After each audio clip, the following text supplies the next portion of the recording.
But, after you lose a game and get humiliated, you should be marginally humble. I saw Chase Claypool, great receiver for the Steelers, took to TikTok Live on Monday following his team's drubbing to Cleveland. He said, bad loss, but the Browns are going to get clapped next week anyway, so it's all good. Rock stars, trash talking after you get humiliated. Listen, Le'Veon Bell left. You're still noisy. Antonio Brown left. You're still noisy. Like, some of this is Big Ben. Maybe some of it's the culture created by Mike Tomlin. All the guys that were purportedly the problem have left, and you still have the best TikTok ensemble in the NFL. I don't know. There's a lot of big NFL brands right now where the brand is way better than the quality of football. The Cowboys, the Steelers, the Bears, the Eagles. The brand is bigger than a reality. And things are not going to change unless you remove the people who appear to be accepting this behavior. This is now just an underachieving, noisy franchise that lacks maturity, always wants to blame the last guy they kicked out of the town. It's Le'Veon Bell's fault. Not really. They haven't rushed the ball since he left. It's Antonio Brown's fault. It took him a while, but he's in Tampa doing just fine. Cleveland rolled you. Just stop talking. If you won, say what you want. But Cleveland rolled you in your place. A lot of your stars rested. It's not really the time. Cleveland owned it, owned you, deserved it, and I think, frankly, has a shot against Kansas City. All right, Peter King stopping by, too. Andrew Whitworth, John Ritchie, former Eagle. As Joy and I were saying, I thought yesterday during the show, I'm like, okay, Eagles have a job opening, but it is interesting. The Eagles have fired Doug Peterson, won a Super Bowl, Andy Reid got to one, and Chip Kelly winning record. All after one bad year. I'm not sure if it's a great job. I'm not. Maybe it is, maybe it's not. But that is franchises, Jacksonville, the Giants, the Niners. Kyle Shanahan's had, with Jimmy Garoppolo's injuries, bad years. Nobody's talking about Jimmy Garoppolo leaving. That's weird. Time to rethink what rest means. I said, the Philadelphia, I like the Chargers job, but Philadelphia is probably the second best job. And then, it's interesting. And then I hear Jeffrey Lurie talking last night, and he said, well, he didn't really deserve to be fired. And I thought, wait a minute.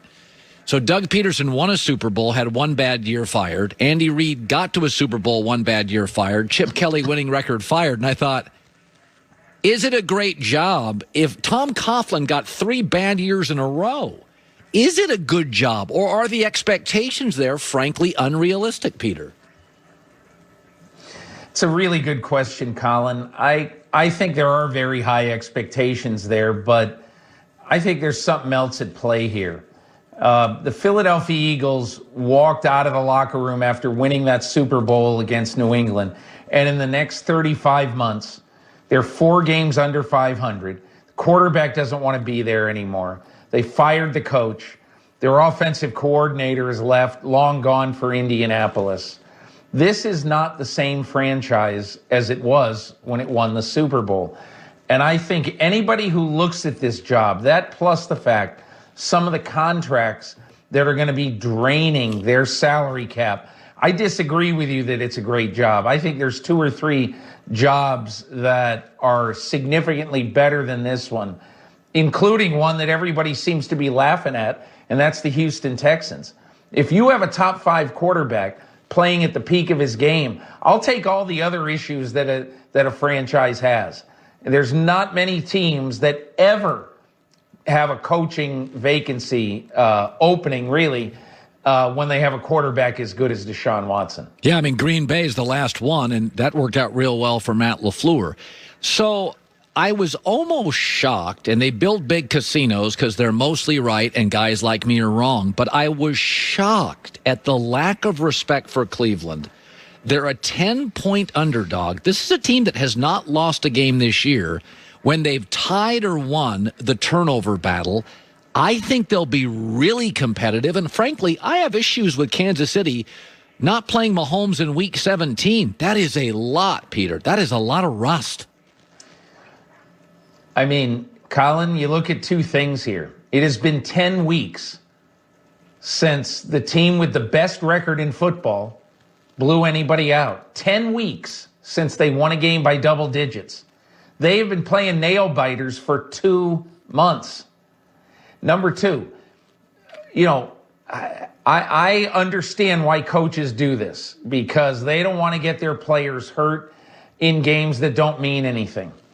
But, the road is littered with teams that have played lousy when their players, many of them, have been given 3 weeks off.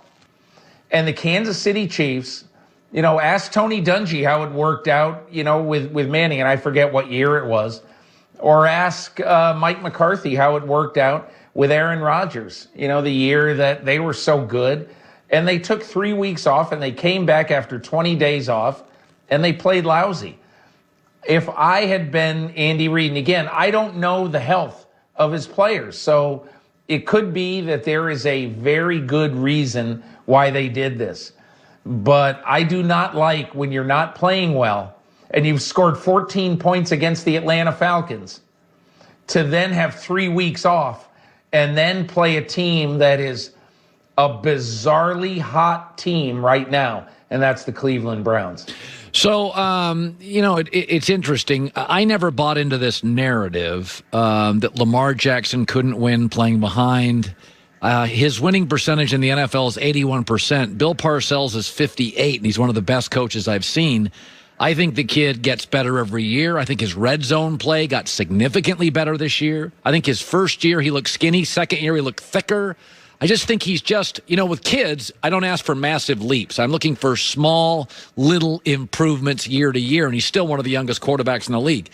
A lot of people like Baltimore this weekend against Buffalo. What is kind of your takeaway on what you saw and going forward for Lamar Jackson and his future? Lamar Jackson, I think there's a lot of people, me included, in the last year or so been saying, man, you shouldn't expose him so much, to big hits, especially, from linebackers, once you hit the open field, or big safeties. But I've come to the conclusion now, Colin, that some players you can morph into more pocket quarterbacks, or guys like Russell Wilson who are really not looking to run, but they'll get out on the outside and throw on the run.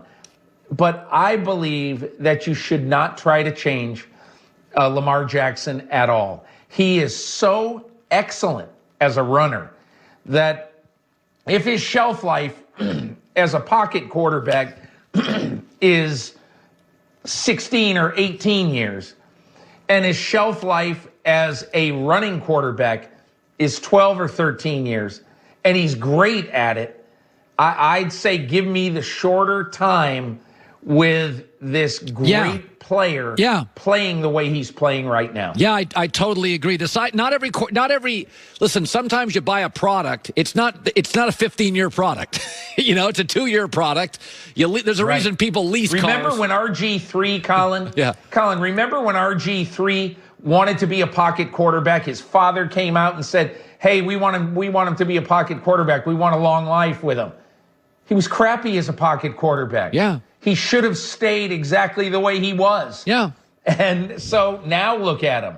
He's kind of hanging on to a backup job. And, hey, he's a good backup in the NFL. Yeah, listen. But if I were him, I would have played the way he played as a rookie. Yeah, he's winning 81% of his games is Lamar. If I only get 9 years with him, I retain my job, my staff, and there are a lot of division titles if that's the case. So, listen, the Steelers don't fire coaches. Mike Tomlin's safe. But in the last decade, the brand is bigger than their reality. They have 3 playoff wins in the decade, 1 over A.J. McCarron and 1 over Matt Moore. And the one over Alex Smith, I don't believe they scored a touchdown.